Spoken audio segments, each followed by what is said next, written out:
muwaadinka reer Jabuutiyow muwaadinada reer Jabuutiyey dhalinyaroy mar kale dhegtinaysiya waxaan idin tusayaa oo idin la wadaagayaa maanta muuqaal mudan inaad aad u fiirsataan inaad dhegaysataan waxa la idin leeyahay waxaanu ka hadlayno waxaanu idin sheegayno waxaanu idin tilmaamayno waa waxyaalo idinka aad u baahan tihiin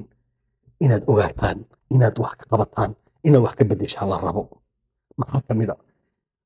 qoyskii 48 sannadood dalkan afduub ku qabsaday ee xayiraadda saaray muwaadiniinta reer Jabuuti gaar ahaan kuwa deegaan ahaan ka soo jeediyo ku u dhashay dagaal xawliya lagu hayaa laga mamnuucay meel kasta la rabaa heer in la tirtiro ilaahba wax tirtire markaasay kuwa deegaan ahaan ka soo jeedana ay dhabarnimo eegayaan dulqaad muujinayaan wax xeerinayaan ayay wax u xeerinayaan dameero doofaar maxishoodayaal ah abaalkiin baad hesheen baan leeyahay kuwa deegaanka waad diideen inaad wax ka bedeshaan ma waa kaasteen maanta waa laydin dhafoor taabanaya wadarkiisa wixii ka dhacayay waa idinka arkaya wixii ka dhacayay qaramada midoobay Ismaaciil Umar Geeli si ula kac isagii qoyskiisa iyo carruurtiisa iyo afarta ilmaadeeradiisa si u badheer ah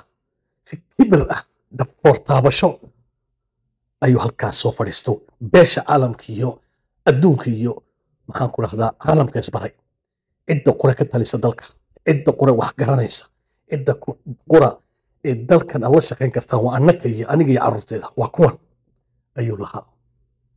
reer Jabuuti waxa kale waa bakti waa sharaxaad wey halka ay dadkii deegaanka hana ay soo qorayaan iyo jisbaan hayo shacabka aan tumanaayo remirsimo waa simanayna uma hadnaqayna madaxweynuhu ha soo noqda aabbuhu iyo bay hayaan dullinimada bay doorteen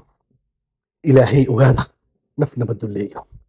ilaahay ma nafna ma dulmiyo ilaa iyadu isdulunto ilaa iyadu ay isbaabiisa mooyaan kuwa deegaanka waxaa leeyahay wax ka bedela sidan dad aan la heerin doofaar ah maxishoodayaal ah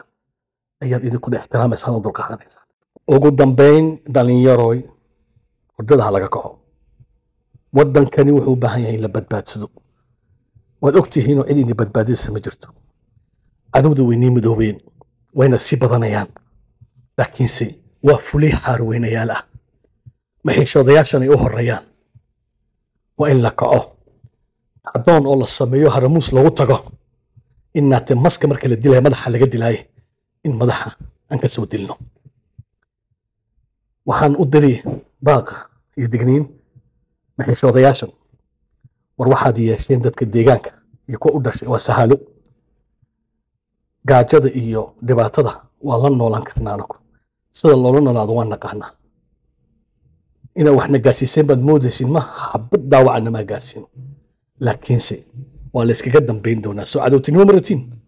waa la iskaga dambayn doonaa waa digniin